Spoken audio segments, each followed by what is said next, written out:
London, 1547, as King Henry VIII lay dying.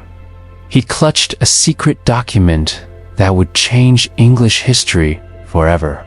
In his final hours, the most powerful monarch in Europe was desperately trying to alter his will, not to favor one of his legitimate children, but to secure the throne for someone's very existence had been erased from official records.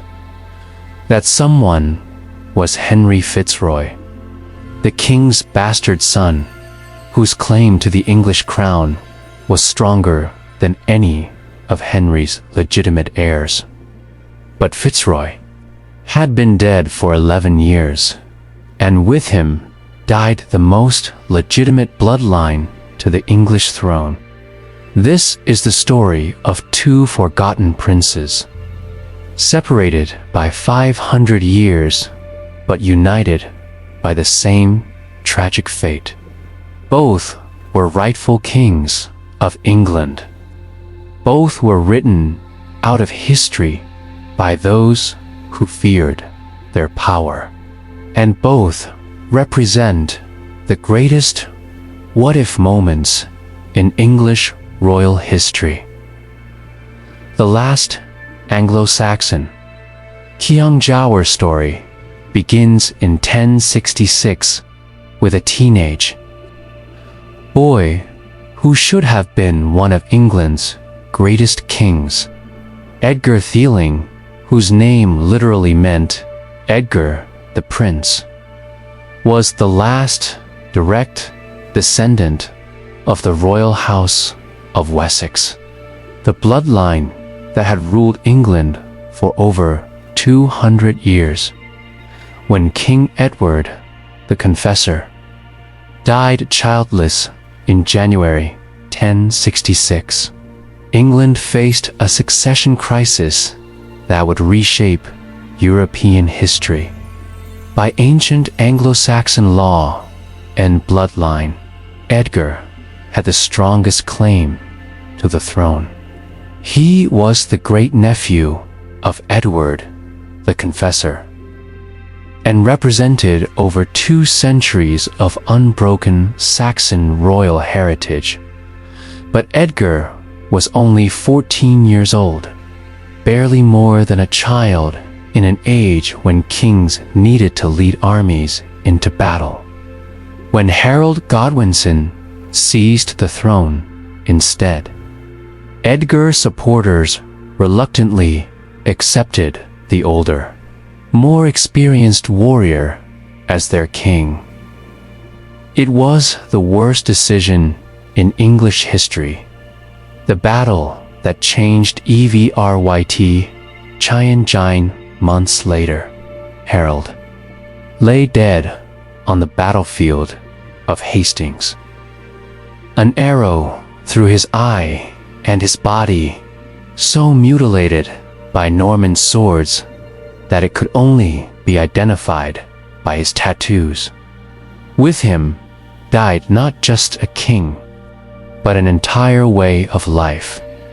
William the Conqueror's victory didn't just change who sat on the English throne. It obliterated Anglo-Saxon culture, language, and law. Norman French replaced Old English in the royal court. Saxon nobles were stripped of their lands and titles. Ancient traditions that had survived Roman invasion, Viking raids, and civil wars were swept away in a single generation. But Edgar Ætheling didn't give up. For the next 15 years, this forgotten prince led a desperate resistance against Norman rule. He fought alongside Scottish kings, allied with Danish invaders, and even traveled to the Byzantine Empire, seeking military support for his cause. The most remarkable part, he came incredibly close to succeeding. The RSI stay end 69, Edgar allied with Sweyn II of Denmark in a massive invasion of northern England. Their combined forces captured York and drove the Normans out of most of Yorkshire. For a brief, shining moment, it looked like the Saxon prince might actually reclaim his birthright. William the Conqueror was so threatened by Edgar's rebellion that he launched the Harrying of the North, a campaign of systematic destruction, so brutal that it remained a trauma in English memory for generations. Entire villages were burned, crops were destroyed, livestock was slaughtered. The Doomsday Book, compiled 20 years later, still recorded vast areas of Yorkshire as waste, completely uninhabited. Edgar's resistance finally collapsed, not through military defeat, but through betrayal. In 1074, one of his closest allies, Earl Waltheof, was executed by William for treason. The message was clear. Continued resistance meant death for anyone who supported the Saxon cause. Edgar finally submitted to Norman rule. But William was too clever to simply execute him.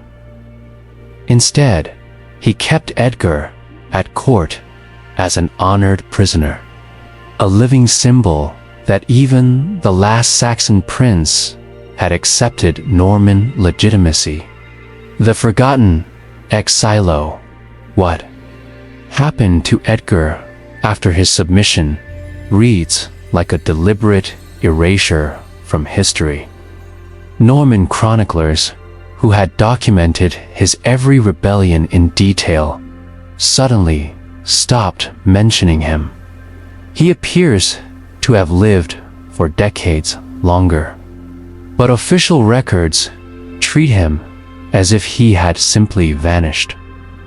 Some sources suggest Edgar joined the First Crusade and died fighting in the Holy Land.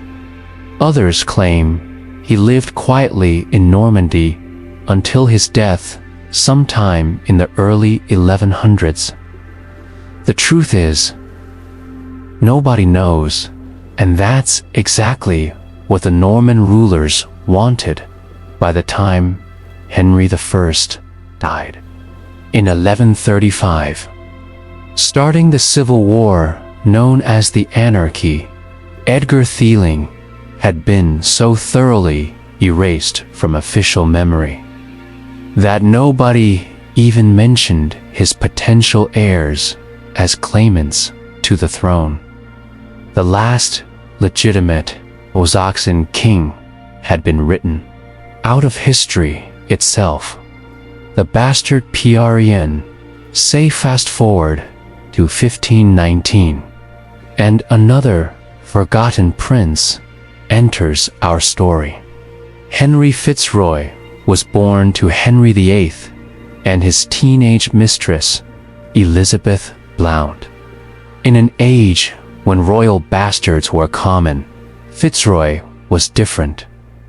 He was everything Henry VIII desperately wanted in a legitimate heir. While Henry's marriage to Catherine of Aragon produced only miscarriages and infant deaths, his affair with Elizabeth Blount resulted in a healthy, intelligent, charismatic son. Henry was so proud of Fitzroy that he broke centuries of royal tradition by publicly acknowledging him and granting him unprecedented honors. At the age of 6, Fitzroy was made Duke of Richmond and Somerset, titles that carried more power and wealth than most legitimate princes ever received. He was given his own household, his own court, and his own army. Most shocking of all, Henry seriously considered naming Fitzroy as his official heir, bypassing both his daughter Mary and his desperate search for a legitimate male heir, but acknowledging a bastard as heir to the English throne would require papal approval, and the Pope had his own reasons for keeping Henry VIII desperate for a legitimate son.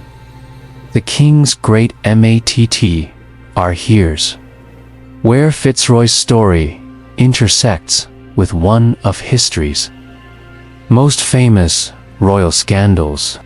Henry's obsession with producing a legitimate male heir led directly to his divorce from Catherine of Aragon, his marriage to Anne Boleyn, and his break with the Catholic Church.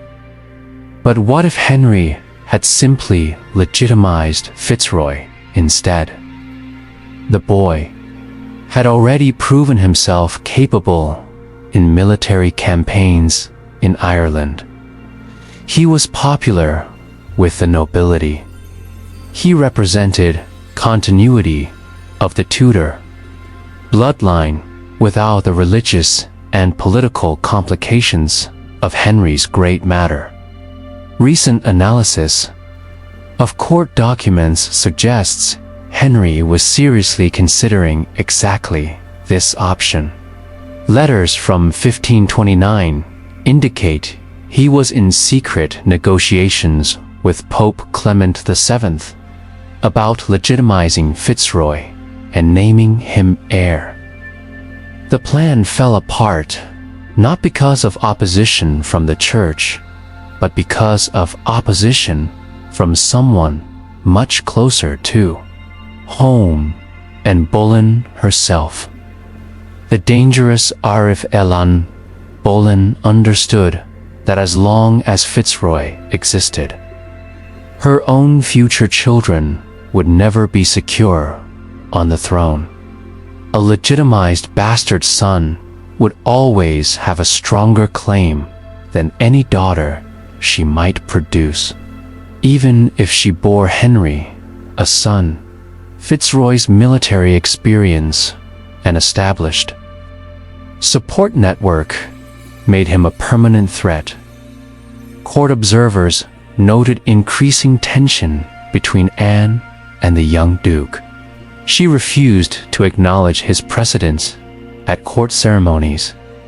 She encouraged Henry to reduce Fitzroy's household budget. Most tellingly, she began promoting her own